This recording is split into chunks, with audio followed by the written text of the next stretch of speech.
about it for our pal. He is the host of PhotowalksTV. He is amazing. Just completed a trip to France and will premiere a video here. He's Jefferson Graham, everybody.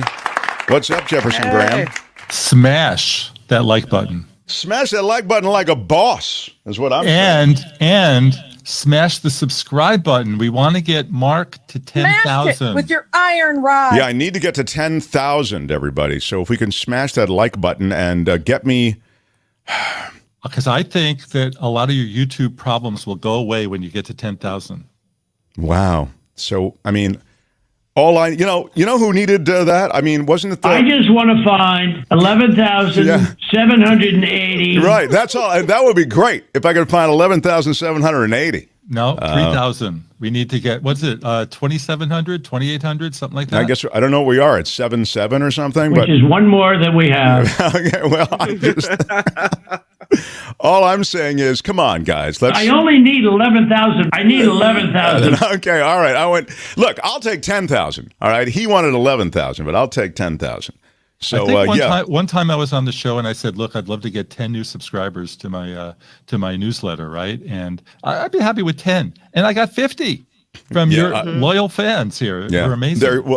The people who are part of this community, unreal, really, really great. So smash the like button for Jefferson Graham. And if you can get us new subscribers, I mean, share it with your friends. Hey, do us a favor. This is a show I really like, and they're trying to get a foothold. And it doesn't cost anything. Just open up YouTube. You go in, subscribe. You never have to watch the show. You might like it. They do some stuff that is probably pretty enjoyable. But if you don't want to watch it, don't. But just do subscribe. It would help them, and it helps build a community and keep us on the air. So thank you. Yeah, great. One of your fans noticed that I switched the guitar out today, and I'd like when we finish this interview, we're going to go out on a song. What do you say, Mark? All right. Okay. Make it a short song. Okay. I'll make it a short song. What? Thank you very much. I like to insult the guests if I possibly can. I gotta push them. Yeah. Your photos are good, but they're not great. Hey, you can play yourself off. Yeah, that's right. I'd love it. Yeah. Look, one gift at a time. You're going to give us, I think, the premiere of what will be the second in your Paris series. Isn't that right? That's right. Part 2 from Paris, Photo Walks in Paris, where I went to Paris with nothing but an iPhone and shot 5,000 images. We did the greatest hits in part 1, and in part 2, we go to Montmartre, which is the most photographable section of the city. For anyone who hasn't been there, it's high up on a hill, best overhead view of the city for free. Yeah, you can climb to the top of the Arc de Triomphe, 18 floors or whatever it is, and pay money to go to the top. This is the best free view. And you've got homes that are over 200 years old. It is old Paris as you imagine it, and it's gorgeous. And I interviewed one of the locals there who said the best photo advice he had is to get lost. And that's what I did, and I let my eyes roam. And I think my advice to you, my friend, is to get lost in Paris. Here at Montmartre, you can walk to the L'Arc de Triomphe. It's a marvelous day. Are you sure he wasn't saying get lost? No, he was not. Oh, okay. John, in rare form. Parisians have a reputation. So, John, do you have your finger on the play button? Yes, I do. Well, let's share it then. So, what is this, Jeff? We're going to again see. This is episode Montmartre. Episode 2. It was much more crowded like half an hour ago. So, the advice is really follow your eyes. Let me show you what my eyes saw. Let's begin with the one-of-a-kind, unique architecture of the homes, some of them as old as 200 years. Love those slanted streets and tiny alleys. The views from the top of the mountain, day or night. The crowds that gather to see the sunset. The sketch artists, the singing in the streets, the quiet streets, the Amélie sightings, including the grocery store and the cafe where she worked. All those bistros, cafes, and berets. I caught a lot of them. Those giant steps up. And speaking of steps, kudos to my wife Ruth for catching this. When we got off the metro, we were warned about the 181 steps we had to climb for the exit. I huffed and puffed all the way up, She took her time taking photos of the amazing artwork that adorned our torturous climb. Meanwhile, what's it like to walk around the area? Well, here's a clip shot on my Insta360 X3 camera of the scene. Okay. That's great. That really is great. That looks really cool. In fact, I have some follow-up questions. One is a technical question. How do you get that overhead shot that we just saw? Oh, where is it? Do you hold up your selfie stick? I'm sorry. I also shot on the Insta360. We've talked about this on the show. Is this crazy little camera with 2 lenses. It shoots the front and the back, and I have a giant pole that goes really high. Smashed it with your iron rod. Did you use that? Did you use that, John? Yeah. It's all Kim can do to stop don't Kim stop everything she hears in that way. But I can't don't help. I can't. Yeah, the guy's got a giant pole. Does it screw in, or I'm does compelled. it Yeah. All right. I must. Yeah. We have a question from. Yes. Yes. It screws in. Okay. Oh. So let me. The app. Yeah. I'll answer the question. I use the native camera app on the iPhone. I shoot basically everything on that. I'm a big fan of it. I do editing in other apps, but I shoot in the what is called the camera app. A lot of love. What app John just said, but also there's the what the Sherry Hughes says, at the risk of sounding very stupid, what the heck is a subscribe button? I think John can show the screen and you could see it, right? Yeah, let's stand by. So I'm in a different place right now. Okay. Keep talking. Yeah, so the other thing I wanted to ask you, and I'm going to ask the audience this, so please. Now, I ask everyone listening and watching, don't tell us the answer. I want to get a couple of guesses, because I have no idea, but I will also guess. All right. So now, John, you want it and then I'll ask the question. There's a subscribe button. We're showing you right there. It's the same way you subscribe to this show. It's right there under the video. It says subscribe. Now, his says subscribe because we're already subscribed. And it's but free. There you go. It's free. Right. Yeah, it's cost you nothing. That's why I say get your friends to subscribe to this show, to the Mark Thompson And if you click on all, you'll get all notifications. Like content's dropped, something's coming up. Well, the main thing is you're helping Mark. You're helping the show. Is a really big help for the show. Well, right now I'm helping you, though. Oh, right. but thank and you. Then make sure you click like. Click the thumbs up is the like button. So that's what we're talking about when we say click like and that's for the like, right? Exactly, and that's a subscribe. All right, now, so that was a little remedial thing, but it's sometimes helpful, and believe me, I need help. It's I'm a mess. I need my hand held on a lot of this stuff. So anyway, I did want to ask you a question. That's not fake. That's real. No, it's not fake. Okay, in Paris, I have a Paris cost question. Yes. And everybody can play. Do not tell us until we've had a few guesses in.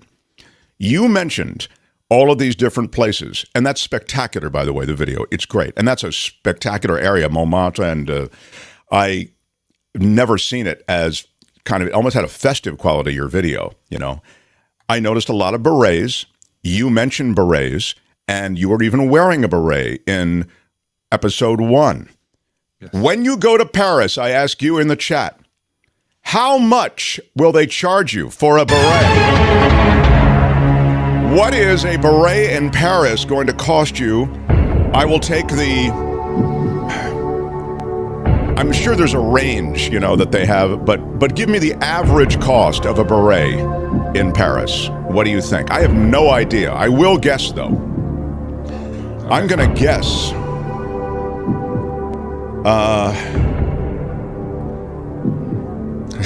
Nick, 15 francs. They don't use francs anymore. Euro. $50. Euro. They use euro is the same as $1 right now. So. $75 says Irene. Lori says 25. I'm going to say 30 40 euro. 30 euro. I mean, yeah, you can get them in cashmere. You can get them in all these different 35, says Kay. Loose says 60. 100 euros, says John Smith. I think that's not that much. No, you look at all the people who are wearing fancy them. hat, yeah. Yeah, Tony in San Antone. says 51. Whatever they can take you for. 20 says Kathleen. So you say what, Kim? 30 euros. 30. What do you say, Johnny? Depending on quality, probably between 10 and like 75. So I'm going the average price. So here's what I'm going to say is the average. $20 will get it done for that's what I'm saying. Jefferson, tell us now. May I weigh in? Well, first of all, they sell berets on every street. Every street. Okay. So from a supply and demand standpoint, there's a lot of supply, you're saying. I should have asked you that ahead of time. You could buy in every color on every street for 10 euro. Wow, 10 euro is the answer. I went to a fancy hat store where the owner told me, a chapeau store, actually, right? Of course, it's a chapeau store. Yeah. Been in business for 200 years at the same location. And I said, give me your best beret. And he did. And I didn't even look at the price. And I found out I'd spent $65. I was close. Wow. Seriously, what the $65. Actually, that's not a bad price for the best beret. Yeah. In a hat store, in a shop. That's what they do. I thought it would be much higher than like $165. Wow. Yeah. Well, there's not much to them. The ones on the street I found were a little small. So I have a big head. Yes, yes. So you have a huge metal stick, and you have a huge head, is what we've learned today. Wow, that's a strong combination, I have to say. But I have my small stick and my big stick, and I didn't take the big stick with me everywhere. But what? Okay. Well, all right. Very, very good. All right, so... Yes, a question from Kim McAllister, everybody. I noticed that you were taking pictures of locals or people. Yeah, and what's the etiquette of that? Yeah, how is that? You just walk up and say, may I take your picture, please? Or how does it, is that an awkward conversation? Or is it like, may I take your picture, please? I have a large stick. There's two lovers. There's two lovers in the corner of my eye, and they're kissing over there. And wouldn't that be a great shot of lovers in Paris? And I just go really fast. Most of the time, street photography, you're out in the street, it's open season. But there were many times when I did ask people to pose for me, and every person said yes. And I found that in travel photography, if you just go take pictures of historic buildings, very nice, but smiles and eyes really add a lot to your portfolio. And I was really happy with my pictures of people. So, yeah, I mean, it is true that when you're taking pictures, even if you're on vacation, of various vacation spots to sort of evoke the feeling you had when you were there, the real things that are evocative of good feeling are the people you're with, or the smiles, the faces. You're absolutely right. And evocative is a ding word. So every time I bought something, every restaurant I went to, it's open season. Since I'm doing business with them, they're going to have to smile for the photo. And at least you have those. Yeah. I will buy a chapeau. I'm the host of PhotowalksTV. Do you know who I am? Yes. It's kind of a big deal. Do you know? Savoir. I don't know how to say it, but I'm a big deal. So episode 2 is up now. When does it go? No, episode 2 just debuted here in a clip, but the complete will be on Saturday. Episode 2 and 3. I'm doing a doubleheader on Saturday.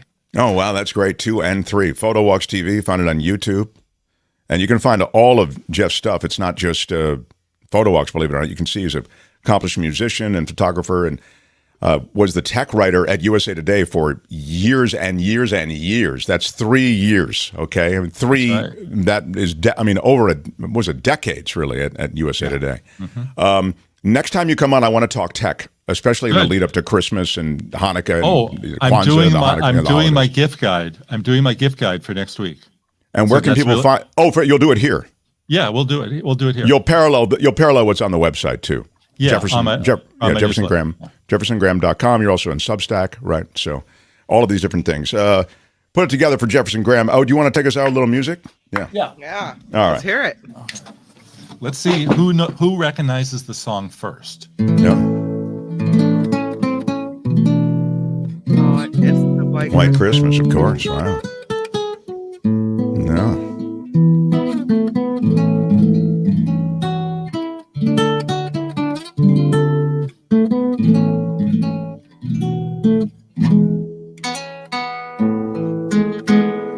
Oh, that is really cool, dude. That is you're really good. amazing. You're really, really good, buddy. So great. Great visit. Thank you, Jefferson Graham. See ya.